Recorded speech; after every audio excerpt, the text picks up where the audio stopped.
Bonjour, je suis Hakim La'alam et je vous propose ma chronique du samedi 8 avril 2023.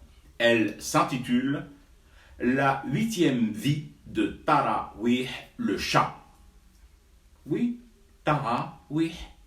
Parce que je vous signale qu'on a dit beaucoup de choses, un tas de choses, tout et n'importe quoi, souvent d'ailleurs n'importe quoi. Mais on a oublié l'essentiel dans cette affaire. Le chat BBA n'a pas de nom, du moins pas de nom connu. Une star nationale, que dis-je? Une star planétaire sans nom ni prénom, impensable. Donc voilà, je l'ai baptisé Tarawih, ce gars visiteur de mosquée. Bon, reste maintenant le gros morceau, l'Algérie. L'Algérie divisée, fracturée sur ce débat félin. Ceux qui n'arrêtent pas de psalmodier, Masha'Allah, au bord de la transe, et les autres, ceux qui s'insurgent qu'en parallèle, par comparaison, par exemple, une scientifique, Madame Belkaïd, fraîchement nommée par la France à la tête du prestigieux Institut Pasteur, n'est droit qu'à des entrefilets rachitiques, aussi rachitiques qu'un matou de gouttière. Le compte y est? Deux camps seulement? Peut-être pas. Il y aurait éventuellement un troisième camp. Nous le baptisons, lui aussi, puisque je suis visiblement en veine de baptême ce matin. Les complotistes, les gâteaux Illuminati. Commençons d'ailleurs par nous pencher sur ce dernier groupe, il mérite le détour. Les complots sceptiques mettent sur la table un problème d'ordre technique, si je puis m'exprimer ainsi. Comment cette séquence entre l'imam et le gâteau Tarawih a-t-elle pu être filmée, aussi bien filmée, depuis le début, c'est-à-dire bien avant que le félin n'entreprenne l'escalade de l'épaule large et accueillante du saint homme?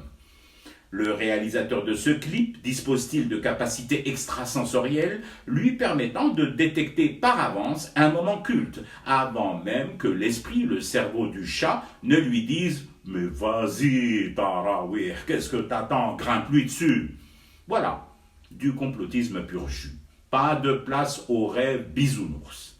Maintenant, les deux autres camps, et d'abord ceux que j'appellerai les cœurs chamallows, rarement vus et entendu autant de waouh, de subhanallah, de mu'jiza, ou encore de c'est un signe divin. Un signe de quoi? Je ne sais pas, ne disposant pas de 7 vies, encore moins de 8 comme Tarawih, n'en ayant qu'une, vachement entamée du reste, et que je ne peux gaspiller à tenter de décoder les signes divins en matière de psychologie féline. Place à présent au dernier groupe, celui des râleurs, qui compare cet épisode à celui du laser du fils au stade du 5 juillet, avec Abbasi Madani et Ali Belhadj aux manettes de la régie son et lumière.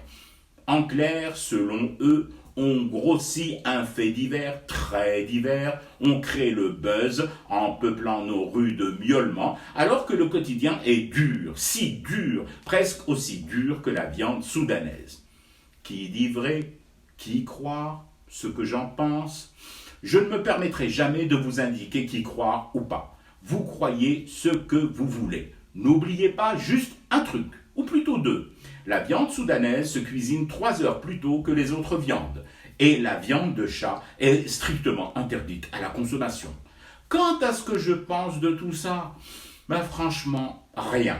Trop occupé que je suis à chercher désespérément un livre dont tout le monde parle, mais que personne n'a encore vu ici en désédit.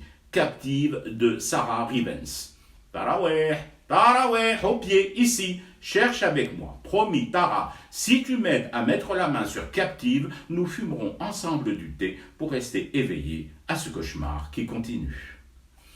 C'était Hakim La'alam, je vous retrouve demain pour une autre chronique et une autre façon de dire son amour à l'Algérie.